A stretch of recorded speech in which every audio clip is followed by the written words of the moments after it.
Hey guys, it's Ebony with another episode of R&B Vibes, and I'm joined by a friend. Listen, Antowan White, y'all have seen this man perform. I don't know who you are when you perform. Do you know who you are when you perform? I'm Antowan. Are you sure? You literally escape into another realm. It's like you have a whole different mindset and process. Because y'all, he performed at R&B Vibes, both of them. He was so good the first time. Had to bring him back. And what do you feel a particular space that you walk into when you are performing? Is there another mindset for you?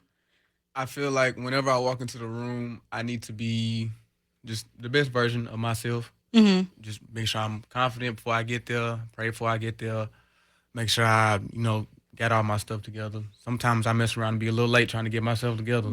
I heard some stories. But it's late for a reason. You don't allow anything to stop you when it comes to going to performance. Is that correct? Nah, no nothing so far. Nothing so far. Nothing stopped me yet. And you are like that in your industry, in your craft. You have this particular type of tenacity. Tell me, where did this all come from? Your start in music, your love for music. Where did it all begin? Church. Church. I Okay. grew up. My mom said they used to take me to church in a little blanket when I was first born. I didn't remember the first little part of it, but I grew up singing in the choir. Grew up being in marching band, drumming and stuff like that. My mom, she loves music and stuff like that, so she always introduced me to different artists and older artists, newer artists, performers, Sammy Davis Jr., Michael Mm-hmm. Jackson, and Prince, and James Brown, and Jackie Wilson, and then my sister, she likes Chris Brown and Oh, of course. Usher and all these other Neo and who's that? Omarion.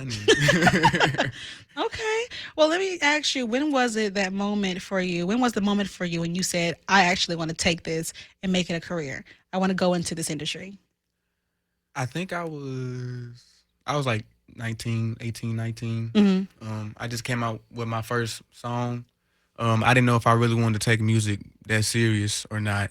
I had been singing a lot beforehand. I started singing when I was 10, honestly. And I would do a couple of shows for, not shows, but little gigs for churches and stuff. People, different pastors had heard me sing around town. And when I finally put out my first song and I realized how much people, they liked it, I was like, okay, yeah, I take it seriously now. I'm going to keep trying. Now, in doing your first song, were you also learning songwriting as well? Yeah, I've always grew up writing songs with my cousins. A lot of my cousins are rappers and stuff like that. So I grew up being at them at a kitchen table, and they dad would be like, "All right, y'all, write me a song." He was a rapper too, so, so he'd be like, "All right, y'all, write me a song," and we'd be talking about only stuff we knew about was girls and Yeah. took her for a trip all around the world and gave her pearls and stuff like that. Took her for a trip around the world and gave her pearls. That is perfect. That is perfect. Now Junior. he wasn't taking these lines and using them for himself, right? Nah, No, nah, that- nah. He wasn't. Them was whack to him. Okay. He wasn't liking them. But Okay. I always practice my writing. I always would like to write poems and stuff. Okay. Draw. I've always been a pencil person. I can see that. But I can also see that you are a face, I guess, when you go into this lane with rap, gospel, R&B, right? Yeah, it's a lot of different aspects to my life, I'd say. So I just try to keep a hold of all of it because I like what I like. And so I had a little moment in my life where I was like, do I need to be singing certain songs? And shoot, even the pastors was telling me that was like, God gave you a gift. If He wants you to reach people that wouldn't usually listen to such Yeah. and such, then reach them. Just be yourself and be true to yourself. So I had good, just. That's good because I was wondering that. I feel like a lot of people, when you are growing up in the church, I know myself, I had that same situation where you want to work in R&B. Oh Lord, wait a minute. Do you not know? And it's like, listen, I'm working in R&B, but I'm not losing my Christianity. I'm not losing my relationship with Christ. That's not what's happening. And you don't have to choose whether you can, love or serve the Lord or be in R&B, right? Right. That's the whole point. He understands. I feel like Okay. God understands that type of stuff. All right. Well, not only are you into your faith, you're into your music, but you're also into fatherhood. It threw me off. I did not know you have Wait, two we on little camera, ones. right? Yeah, I'm talking about. we're on camera. I got my daddy band on. You feel Yeah. So, me? y'all, this is a crazy thing. This man just had his second little one yesterday. Yes, Mercy. His name is Mercy. Okay. What's your first one's name? Princeton. Princeton and Mercy. Hmm. Okay. So, tell me, how does it feel? Second time around, father. How does it feel for you? It was definitely different the second time. She was all natural. She a tough one. I can't. Yeah, so Y'all can have it. I just tried to lock in with her. We had a speaker in there playing. She was playing Keisha Cole and all kinds of stuff. Kevin Wait, Gates in came the on for a little bit. hospital? Yes, the nurses was turned, Not y'all had a whole party in the and the other hospital. nurses that didn't come, they was jealous. They wanted to come in Oh, there. of course, because in 301 it goes down. It's a whole nother vibe over there. It was a party over here. Well, that's real cool. I mean, do you feel more prepped the second time than the first? Yeah, we just moved into an apartment and stuff like that. So I definitely this time around I'm confident. I'm working good. Yeah. So yeah.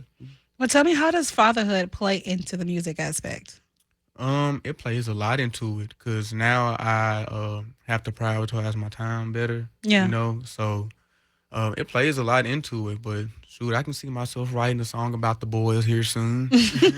And they got great title names. I mean, Yeah, you got a song Princeton and called Mercy. That Is It. That'd be like, okay, you know what? Track 3, play it again. I can Yeah, listen to it. that's where I got Mercy's name from. Was the same what they say, Grace and Mercy. Yeah, So I yeah. figured everybody names their girl Grace. So I mean, my bad. So Mercy would be little Mm-hmm. boy. That's pretty cool. Okay, father, musician, singer. What is the whole dream for you? What do you want down the line for yourself? Hopefully, in about the next 5, maybe 10 years from now, I can be singing on some more stages. That's really all. I just like to sing and just see where it take me. Okay. You just like to sing. I just like to sing and see where it take me. Now, do You you know. have any people that influences you? Somebody that you look up to, and you're like, I wanna have that kind of lane of music. I want that. I want my artistry to be just like that. It's like Michael Jackson. Of course, But that's hard to like be like, I'm gonna be like Michael Jackson, but it's not hard. I mean, it's hard person, of course, to try to reach, but because he was more than just a singer, like he was a right. performer, a visionary, and that's stuff that I see in myself as well. I love dancing. I've been dancing all my life, just as long as I've been singing. Hmm. So yeah, and just the whole aspect of making videos out of it and making art out of your music, and it's cool. Chris Brown, he's a big influence. Usher, Hmm. Neo, those type of people. Prince. So the people you grew up with, or the people that became the people you look up to, in a sense. Listening. Your sister was listening to Chris Brown Hmm. and Neo and stuff, so you started to take into that. Yeah, man. Yeah. And even to like how you say I like to put in some rap a little bit. Like my sister put me onto all kinds of rappers and stuff when I was coming up, and then my mom she put me onto all the gospel and all the. Hmm. So it's just it's like a big clump going on. Okay. Well, tell me this. You are in this pathway to music and understanding it and stuff. Are you from Nashville? I want to ask you about the Nashville scene here in music. I love Nashville, but I am not from Nashville. I am from and still am living in Gallatin, Tennessee. To me, you home. So tell me about being a local artist and the challenges that come with it. It's definitely hard because I know it's a lot of artists in Nashville. I'm not the only one. My mom, she's always been real supportive. She would tell me in the most nice way possible. She'd be like, "Baby, there's a lot of boys in small towns that sing and dance." She Hmm. was like, "So, what you gonna do to make sure that you is the one that looks different than everybody else?" So that's something that I always try to remember, especially when I go on stage and stuff. That's probably why I always wear a little suit every now and then, stuff Yeah. like that, because most people don't do that stuff no more. They don't. They don't. And so you keep that in your mind. What makes me stand out? What makes me different? Hmm. Do you know what makes you different? Because I can kind of guess, but do you have an answer to what makes you different from the rest of Nashville artists? Personally, I think the thing that will make me the most different is that I most of my songs that I write and the way that I perform on stage, you can tell that I wrote this. This is how I'm feeling. Hmm. You know, even if I'm dancing to it, whatever. Like it's a whole. emotional experience. You know, Yeah. a few summers ago, I was doing a show at this place called Art Spot in Gallatin, and I kind of felt like the show would turn into a concert. Basically, I was singing for like 2 hours. Oh my I was getting gosh. paid like at the end. I was getting paid like $400 every 2 Fridays, and then with the tips, it was pretty good. You know, that's a Okay. nice Okay. little thing, Yeah. you feel me? But uh, I've always treated it like it was a experience with the people that were coming, and it started to become a good little show. Just like doing covers, doing some of my own songs, but I feel like I carefully chose every song to lead into like even knowing that like people might be drunk at this certain particular time. Like Yeah. we gonna pick certain songs for this hour. You know what I'm saying? To keep them, Yeah. just stuff like that. You create an experience when you perform. You create an experience, Yeah, create something that's memorable, and something that someone can say, "I know him. yeah. I know exactly him. I know him." Okay. Well, tell me about this project that we're going to play on the show, Darling Nikki. Where did that come from? Okay, so now I am 23. I wrote Darling Nikki when I was 19, Mm-hmm. 18, 19.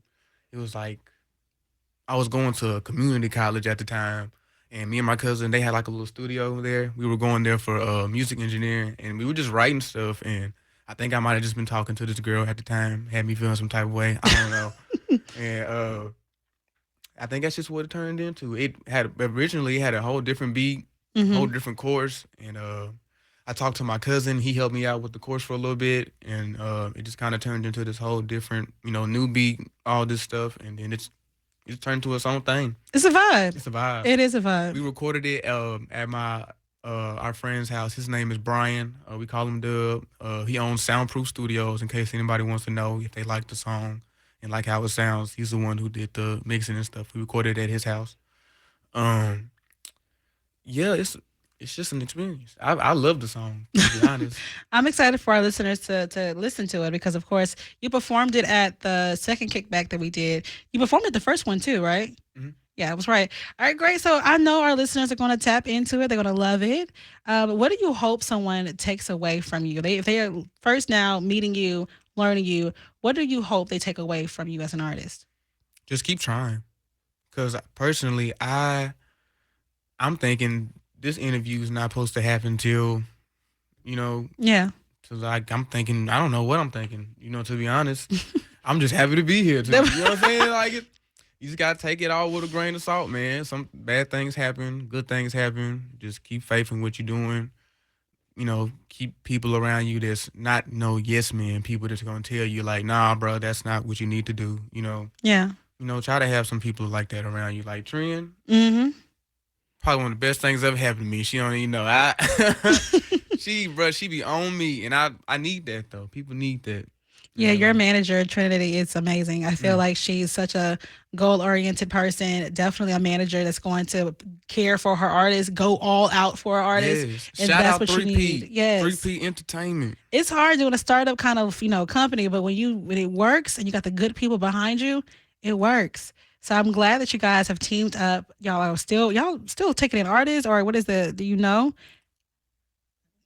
No, she said no. Trinity's in the back. She's like, I don't know about that one. I don't know about We that one. taking everything slow. I take everything slow, but she is a great person to connect with, y'all, in music. So I think that you're amazing. When I first saw your performance, I was like, this man has the skills of a performer. He is performing. We don't get a lot of that. Normally, you get artists that have gotten into this sway of themselves where they just kind of sit there and sing. And I like to do that And because that's cool. dancing it does a lot It to you takes a sometimes. lot it takes a lot. However, I want to see you sweat. I want to see you move. I want to see you go. I want to see you dance. I Oh, want to see it I be all. tired. Cardio Yeah. is real. It is a real It thing. is real, but we missed that. That's what we had before, and that's what we went back. So hopefully, you guys add him to your playlist, get to know him a little bit more. Tell them how they can connect with you. Yes, you can find me on all platforms under Antowan White, ANTOWANWHITE. You can also get in touch with us through Trinity, 3P Entertainment. That's us for Instagram and everything, right? Too on all platforms. 3P Entertainment. You can also find me in Gallatin. I'll be there. Got to your spot. That's my spot, man. That's my spot. Well, guys, please make sure you connect with him. Of course, if you want to check back on those performances, you can on social media. Definitely connect with him. He's an amazing artist, and I cannot wait for you guys to check out Darling Nikki. That's gonna be awesome. Y'all stay Man. tapped in to Antowan White right here on R&B Vibes with Ebony on 92Q.